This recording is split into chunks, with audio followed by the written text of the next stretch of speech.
విష్ణుప్రియ ఇప్పుడు ట్రెండింగ్గా మారిందనమాట. రీజన్ ఏంటంటే తన ఇన్స్టాగ్రామ్లో ప్రైవేట్ మెంబర్స్ ఓన్లీ అని చెప్పి ఉంటుంది. దాన్ని చూసుకున్నట్లయితే 1935 మంది మెంబర్స్ అయితే ఉన్నారనమాట. ఒక్కొక్క మెంబర్ దగ్గర కనీసం 399 రూపాయలు అంటే 400.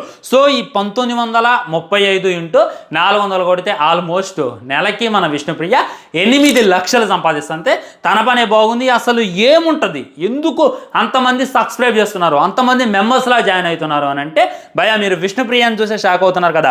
ఒకసారి ఈ అమ్మాయి చూడండి. ఈ అమ్మాయి కూడా ఇలాంటిదే చేస్తుంది అనమాట. తనకు చూసుకున్నట్లయితే 24,000 మంది ఫాలోవర్లు ఉన్నారు. ఒక్కొక్క ఫాలోవర్ దగ్గర 390 రూపాయలు అయితే తను వసూలు చేస్తుంది. దాని ద్వారా తను నెలకి సంపాదించేది అక్షరాల 1,50,00,000. అర్థమైందా?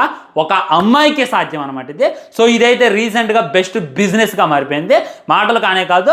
నన్ను అడుగుతారు భయ నువ్వు మెంబర్స్ ఓన్లీ ఎందుకు పెట్టవు, మెంబర్స్ ఓన్లీ పెట్టి వీడియోలు అప్లోడ్ చేయొచ్చు అని చెప్పి నన్ను అడుగుతారు. నన్ను ఉడ్డెక్కుతారు భయ.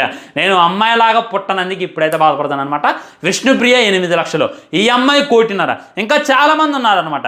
నాకు అర్థం కాదు ఏంటంటే మరి ఏముందని అంతలా సబ్స్క్రైబ్ అవుతున్నారు అని చెప్పి నేను అడిగిన ఒకండి. వాడైతే నాకు ఆ వీడియోస్ చూపించింది అనమాట.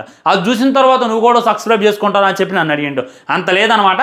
మనకి ఇక్కడదా చూపిస్తారు కదా, వాళ్ళ కొద్దిగా కిందకు చూపిస్తారు, అంతకు మించి ఏం లేదనమాట.